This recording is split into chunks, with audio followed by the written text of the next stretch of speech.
Okay, so before we are going to start our discussion, make sure to turn on your cameras, ha? I I'm going to see you on a different screen, no? So make sure nga na makita inyong nawong, no, all the time kay klaro kay inyong nawong kung dili mo makita dire. Okay. Sige. So just what I have said, no, kasi hindi pa na-record kanina when I started discussing, ang sabi ko, no, tomorrow, I'm going to discuss tonight about the histology of connective tissues. Tomorrow, just like last week, we are going to have a short discussion about the cartilage and bone before we are going to proceed with our long test. Okay? That is a 2-chapter test. No? So, supposedly, dapat matatapos nyo na aral yung dalawang chapter for tonight because tomorrow we will have a long test. Okay? So, how many items ba, Doc? We might have 100 item exam tomorrow or 75 items depending on the, para dili mo lugi, no? The more you studied, the more nga na kay cancer. Because sayang man kung alangan 30 na akong kwaon, no? Sayang na imong gibasa sa libro basi dili maano, dili ma-timingan. Okay? So we are going to discuss. Now we are already done with connective tissue. We will proceed with the we are done with epithelial. We will proceed now with connective. Pag sinabi natin connective tissue, no, you are talking again doon sa ikadlawa, no, out of 4 basic tissues na na-discuss natin. Okay, or i-discuss natin. The first one is the epithelial, the second is the connective, then the muscular and the nervous. Okay? Yung connective tissue, ito yung importante para saan? Para sa it's for the structural and metabolic support of the organ. Okay? Ibig sabihin, sila yung nagpuput in place ng organ. That's why hindi siya mahulag-hulag or dili siya matanggal. Okay? So what is the function of your connective tissue first? It is for structure and mechanical aspect, no? It is also responsible for filling spaces, including the shape of the organ. So, siya na ang reason nga nung naanay structure po di imuhang lawas, no? Storage, no? Adipose tissue, ang katambukon nimo, mao po na ang reason nga nung tambok ka or nga nung baga-baga kag panit or baga-baga kag fats. Transport, no? Repair, mao na kung for example masamaran ka, eventually naanay mo balos na sa imong samad, no? And remember, it is part also of your immune system. Okay? Bakit? Because included sa connective tissue ang blood cells mo, including the white blood cells and other antibodies. Okay? So kasama ha, kasama siya. So what are the general features? When you talk about a connective tissue, dalawa dapat ang meron. Meron kang cell at meron kang matrix. Kung mukaon ka og batchoy, 'di ba? Remember na batchoy, 'di ba? Ang batchoy na isabaw. Ang sabaw sa batchoy, no, dili na siya mahimong batchoy kung wala na siya pataw. So ang pataw, that is your cells, ang sabaw mao na imuhang matrix. Okay? Dok, social manggod ko, wala manggod ko batchoy, I eat ramen. Okay, sige, nagarobata ka. No, ang sabaw sa rubata, muna siya ang matrix. Ang mga pataw sa rubata, muna siya imuhang cells. Okay? Ang noodles, amo na siya ang fibers. Okay? Muna siya ang fibers. Tapos, katong medyo creamy-creamy na part, that is your ground substance. Okay? No? So, ano na mo niya, mag-crave na mo taod-taod og noodles, no?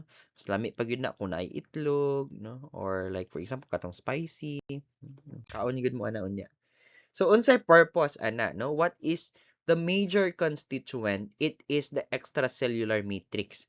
Dili mahimong ramen or dili mahimong batchoy. Ang isa ka batchoy nga walay sabaw. Sige daw, kana daw ang batchoy nga walay sabaw. O di ba pansit na dili na batchoy, di ba? So dili na siya kompleto if dili na siya or wala na siya sabaw. So mauna importante ang extracellular matrix. Okay? Also, in your body, it is the reason why nga nung full of strength or naay kusog ang imuhang connective tissue, no? So isipon lang gud ninyo mura siya semento. Ang fiber mao na siya ang inyong wire, no? Tapos ang semento, di ba? Ibutang na nimo kay para mo tig-a siya. No, just like your extracellular matrix, mura na siya semento nga gipatig-a. Okay? No, tanawan yung pader sa inyong balay karon. Unsay unod ana? Semento. Okay? Di ba nakay hollow blocks, nakay wire, etc. Pero kung unsay ginabutang diha sa sulod sa imong hollow blocks, semento. Okay, wala man na Lego lang nga gidugtong-dugtong lang na dira without semento, di ba? So kailangan mo ng semento para magdikit-dikit siya at magiging. Okay. So as you can see here, no, it's very important that you need to know that kailangan mo ng tatlo, no, or dalawa. You need the cells and the ground substance.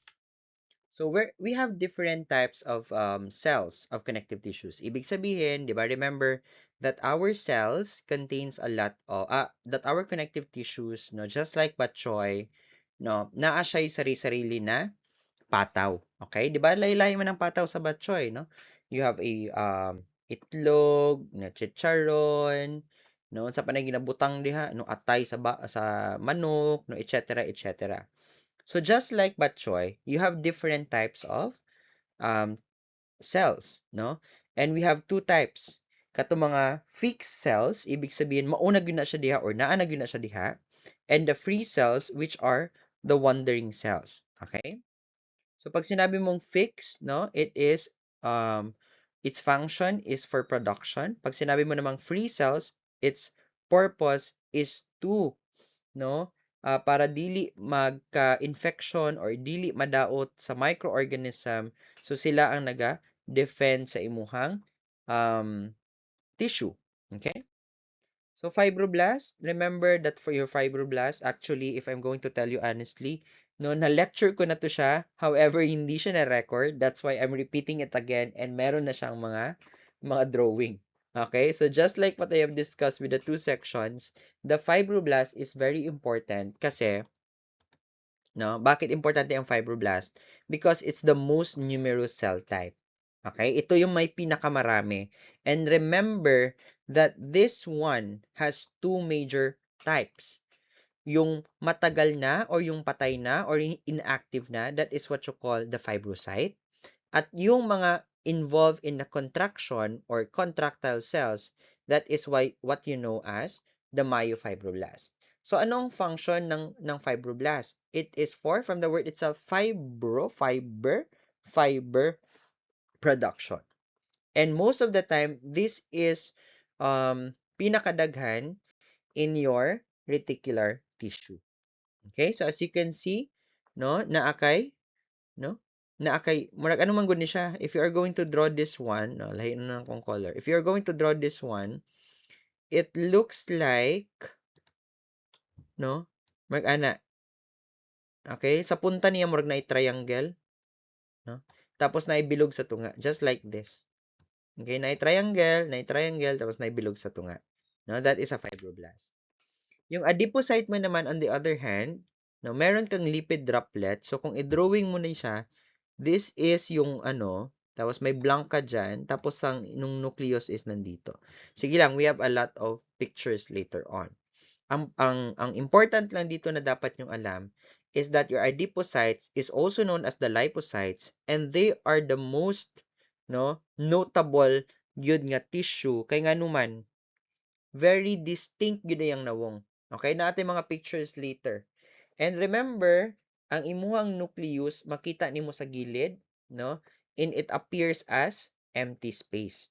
Remember that this one also is incapable of division, and ma-identify mo lang ito na cell or tissue using Sudan 3 or Sudan black. Okay?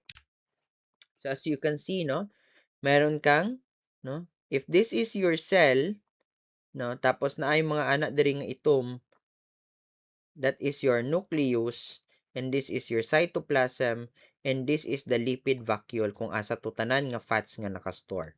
Okay?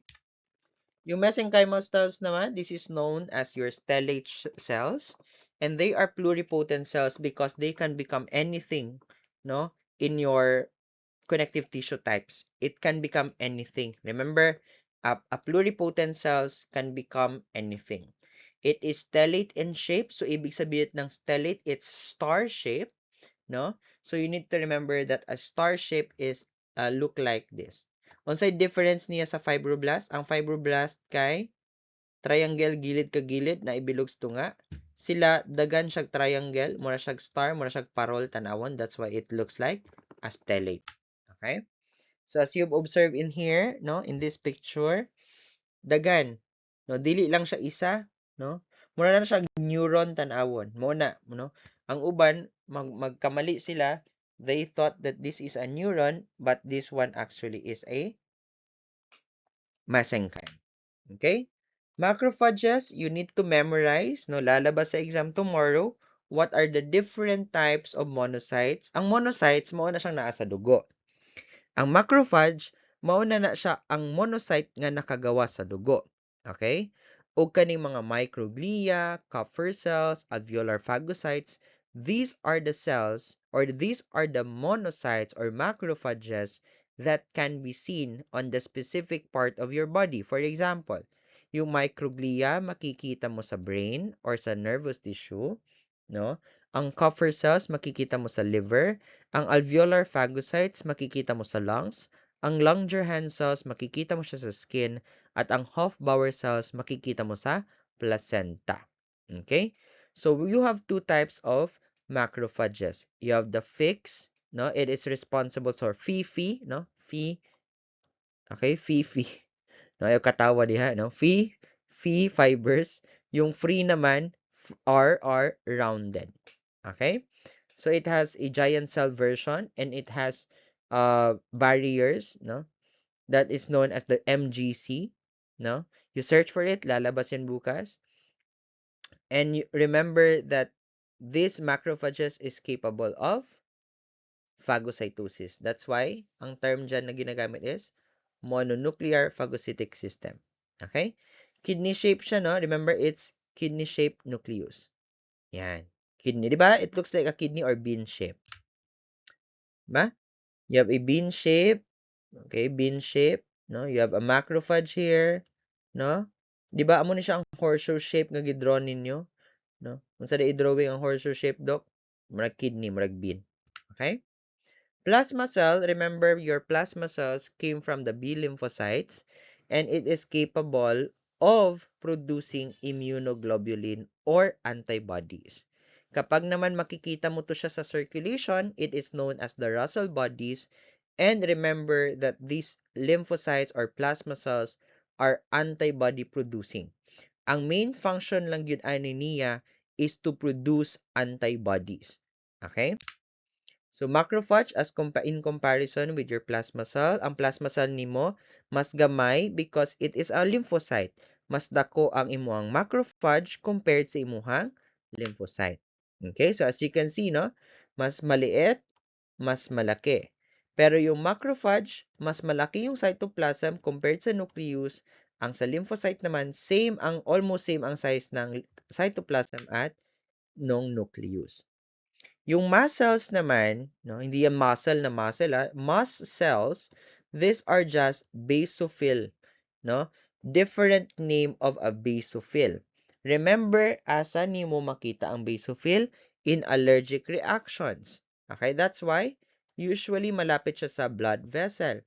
At ano yung effect ng basophil? Ito kasi, no, yung mast cell na to, remember that this one contains a lot of yung histamine. Okay? May histamine kasi yan sa loob na yan. Histamine yung nasa loob na yan. So, kapag puputok tong basophil mo because you are exposed to, let's say, bulad, no, allergic ka sa bulad, no, or sa dried fish, eventually, the basophil will release the histamine, no? It will release the histamine resulting to an allergic reaction. Unsa usually ang effect or ang allergy sa imong lawas, no? Unsa man?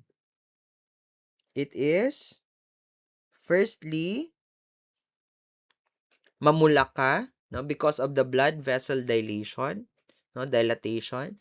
Second, mangatol ka because the histamine is an makapa ano siya, no, maka-damage siya sa imuhang nerve cells, no, maka-irritate siya, no, that's the right term. Eventually, manginit imong lawas because of vasodilation din. Okay? So as you can see kanang gibilugan nako, those are mast cells, no? Those are the granules that contains histamine. So kung mubuto na siya, eventually ang histamine ma-expose sa imong dugo, eventually you are going to have allergic reactions. Okay? So kilalang kilala nyo na ang leukocyte, no? These are white blood cells. They have two types of leukocytes. You have the ones with granules, the ones without granules, no? That's why ang tawag sa kanila granulocyte and agranulocyte. Okay? So what are the difference? So we are already done with pataw. So karon naman, let's talk about the noodles. Ang noodles, no, it has a different types of noodles. Na kay collagen, na kay elastic, na kay reticular, no? When you talk about a collagen, you need to remember that a collagen fiber is being produced by a fibroblast. Okay? Remember that it do not branch. Pag sinabi mong branching, no, ganyan, no? Ganyan. Pero yung collagen fiber, it is wavy. Okay? It looks like, oh, di ba? It look like wavy. No? Naga-wave siya. And remember, it is composed of microfibrils, and a microfibrils is made up of tropocollagen striations. Okay? So, naapay mas gamay. So, ang importante nimo na balaan diri is that this collagen is very smooth looking. Perfect tanawon. Okay? So remember, your collagen has different types, no? It has type 1. Remember nimo sa type 1, 1, no? O-N-E, bones, O-N-E, tendons, O-N-E. Okay? Type 2 naman, cartilage, okay? Cartilage. Type 3, retricular fiber. O type 4, you are going to draw this one, pag ganyan, no? Masyadong malaking 4.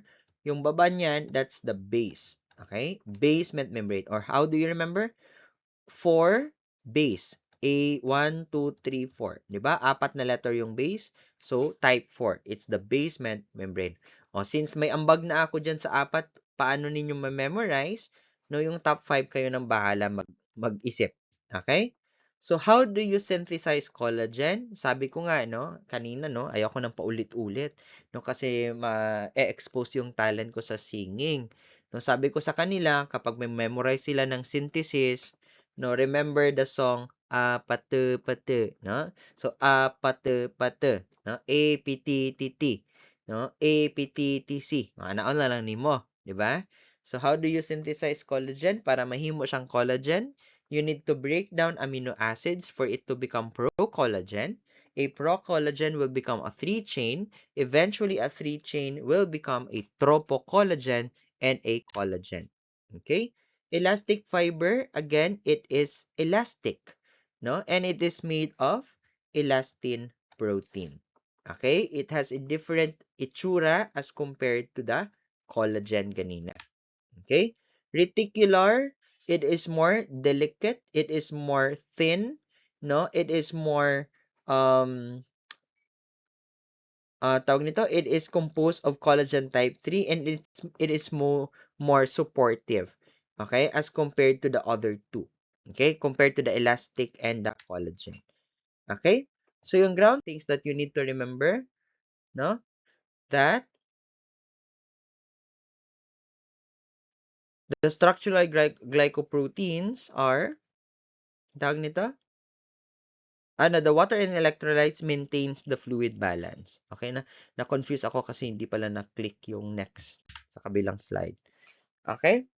So ground substance, no, polysaccharides, hexarate or galactose, no, carbohydrate protein complex, etc., etc. Okay? Yan. Classification, no, dito na tayo because ito yung lalabas sa mga pictures sa laboratory, no?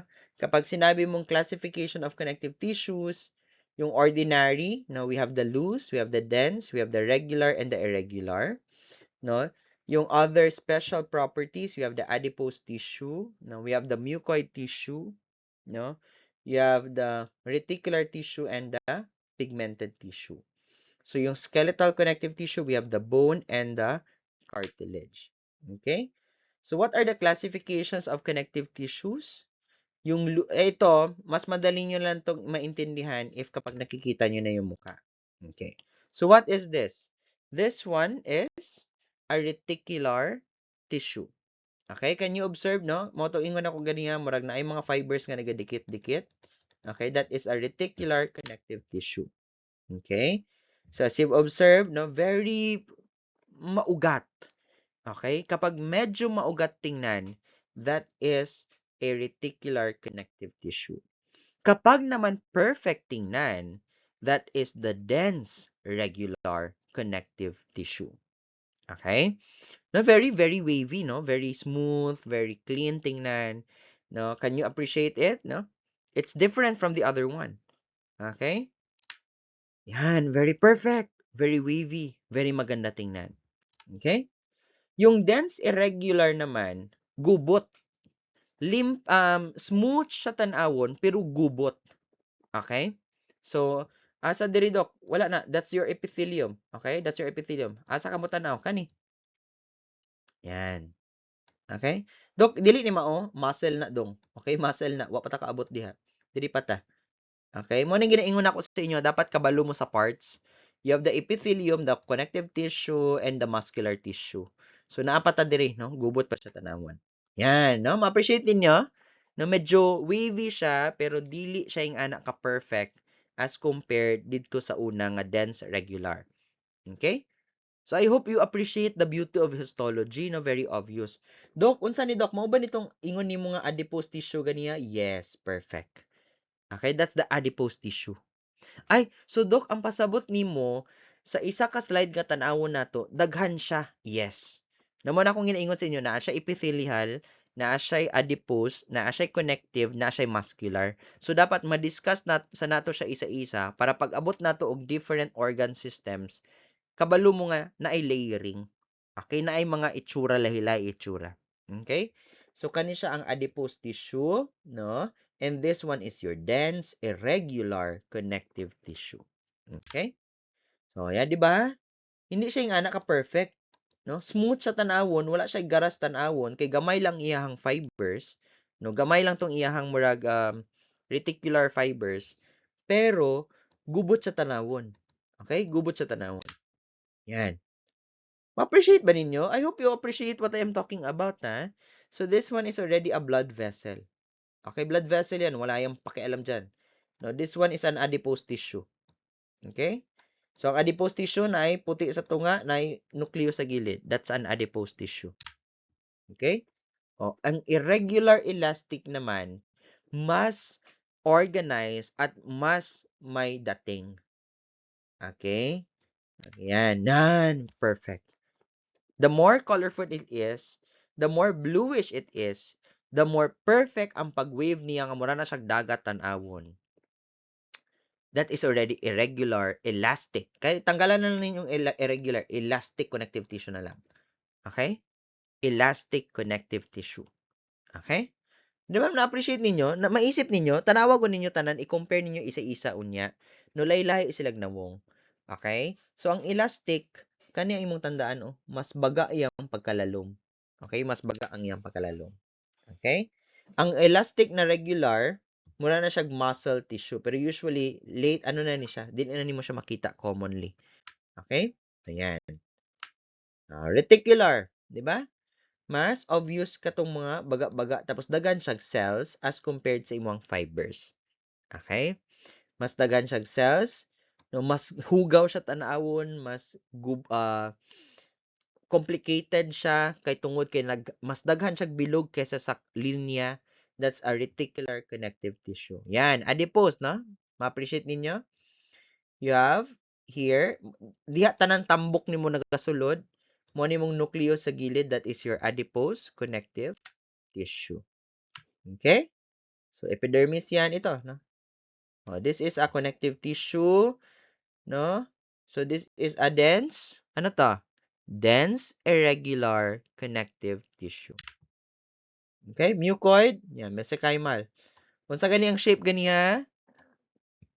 Stellate cells. Okay? Or star shape. Okay? Yan. Okay? So, mga next slides na lang dito actually are the different, ano na lang to, mga question na lang. Okay? Sige. Do you have questions so far? Wala naman?